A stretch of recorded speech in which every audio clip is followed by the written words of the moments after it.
दादांच्या राष्ट्रवादीचे मावळचे आमदार सुनील शेळकेंवर संजय राऊतांनी मोठा आरोप केलाय। सुनील शेळकेंनी राज्य सरकारची हजारो कोटींची रॉयल्टी बुडवल्याचा आरोप यावेळी राऊतांनी केलाय आणि या प्रकरणाच्या चौकशीसाठी राऊतांनी मुख्यमंत्री फडणवीसांना पत्र देखील लिहिलंय। पाहुयात या संदर्भातला आमचा हा स्पेशल रिपोर्ट।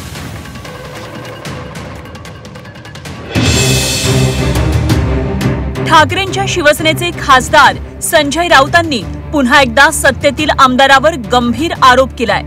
मावळचे आमदार सुनील शेळकेंनी पदाचा गैरवापर करत दगड आणि खाणींचे बेकायदेशीर उत्खनन केल्याचा आरोप राऊतांनी शेळकेंवर केलाय। सुनील शेळकेंनी उत्खनन करत सरकारची हजारो कोटींची रॉयल्टी बुडवल्याचा आरोप देखील राऊतांनी केलाय।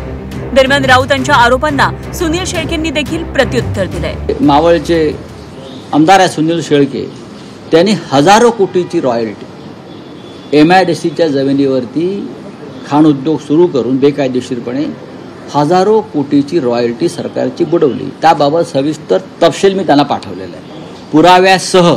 आतापर्यंत मी देवेंद्र फडणवीस यांना त्यांच्या मंत्रिमंडळातील आणि त्यांना समर्थन देणारे मंत्री आमदारांची 21 प्रकरणं भ्रष्टाचाराची पाठवलेली आहेत। पूर्ण 50 झाली का मी पत्रकार परिषद घेईन। एकाही पत्राची त्यांनी पोच दिली नाही, काय कारवाई करतो सांगितलेलं नाही। संजय राऊत यांना व्यावहारिक किती माहिती आहे हे मला माहीत नाही, परंतु संजय राऊत यांनी जी काही माहिती आपल्याकडे दिली किंवा जे काही आरोप केले आहेत ते आरोप करत असताना कुठल्याही प्रकारचे पुरावे नसताना त्यांनी आरोप केले आहेत। मी संजय राऊतांना सांगू इच्छितो, जर आपल्याकडे अशी कुठल्याही प्रकारची माहिती असेल, मला शासकीय कुठल्या नोटिसा आल्या असतील किंवा जर माझी कुठली चौकशी सुरू असेल तर त्याची मला त्यांनी माहिती द्यावी। स्वतः लेखी कुठलेही पुरावे देत नाही तोपर्यंत या बाबतीत मी कुठलाही खुलासा देणार नाही।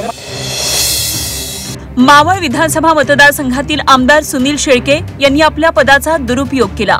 परवानगी न घेता दगड आणि खाणींचे बेकायदेशीर उत्खनन केल्याचा आरोप राऊत यांनी केलाय।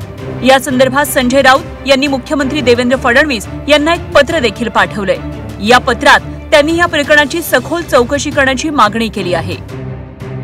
संजय राऊतांनी केलेल्या आरोपानंतर विजय वडेट्टीवारांनी थेट सरकारवर टीकास्त्र डागलंय। सरकारमध्ये सर्व चोर बसले आहेत, त्यामुळे सरकार कोणाकोणावर कारवाई करणार असा सवाल त्यांनी उपस्थित केलाय।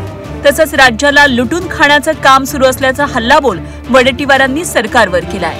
लाईन लागेल घोटाळ्यांचे आरोप केले तर सरकार बरोबर जो आहे, सरकार के साथ है वो सेफ है असा आहे। जो किती भ्रष्टाचारी असेल तरी त्याला साफसुथरं करायचं काम सरकारमध्ये गेल्यावर होते आणि म्हणून हे सगळे लोक पळवापळवीचं काम चाललेलं आहे। तुम्हाला अनेक किती लोक शेळकेंचंच काय राज्याला लुटण्याचं काम सुरू आहे, राज्य लुटून खाण्याचं काम सुरू आहे आणि जो सत्तेमध्ये आहे, सत्तेच्या बरोबर आहे त्याला लुटण्याची मुभा आहे। त्याच्यावर कुठलीही कारवाई सरकार करू शकत नाही, कारण सगळेच चोर बसल्यावर कुणावर कारवाई करायची हा प्रश्न आहे। संजय राऊतांनी अभ्यास करूनच आरोप केले असतील, त्यामुळे या प्रकरणाची सखोल चौकशी करण्यात यावी अशी मागणी आमदार रोहित पवारांनी देखील केली आहे। या प्रकरणात काय खरं आणि काय खोटं हे समोर आलं पाहिजे असं रोहित पवारांनी म्हटलंय। संदीपान भुमरे आणि संजय शिरसाटांवर देखील रोहित पवारांनी टीका केली आहे। जर नेतेच अशा पद्धतीने त्या ठिकाणी कार्य आणि महापराक्रम करत असतील तर मग कार्यकर्ते आणि आमदार का कमी पडणार? त्यामुळे संजय राऊत साहेबांनी जो मुद्दा त्या ठिकाणी मांडलाय नक्कीच त्याच्या मागे कुठला ना कुठेतरी अभ्यास हा असू शकतो आणि मग हजारो कोटी रुपये जर अशा पद्धतीने सत्तेत असणारे मंत्री आणि आमदार काढत असतील तर खऱ्या अर्थाने त्याच्यामध्ये खोलात जाऊन लक्ष देण्याची जरूरत आहे। महायुतीमधील आमदारांवर आरोपांचे बॉम्बगोळे सुरूच आहेत। आधी एकनाथ शिंदेंच्या आमदारांना आरोपाच्या पिंजऱ्यात उभं करण्यात आलं होतं, आता दादांच्या आमदारावर आरोप करण्यात आला आहे। संजय राऊतांनी फडणवीसांना पत्र लिहित शेळकेंबाबतच्या प्रकरणाच्या चौकशीची मागणी केली आहे। त्यामुळे मुख्यमंत्री या प्रकरणी कोणता निर्णय घेतात याकडे आता लक्ष लागलंय। ब्युरो रिपोर्ट झी 24 तास।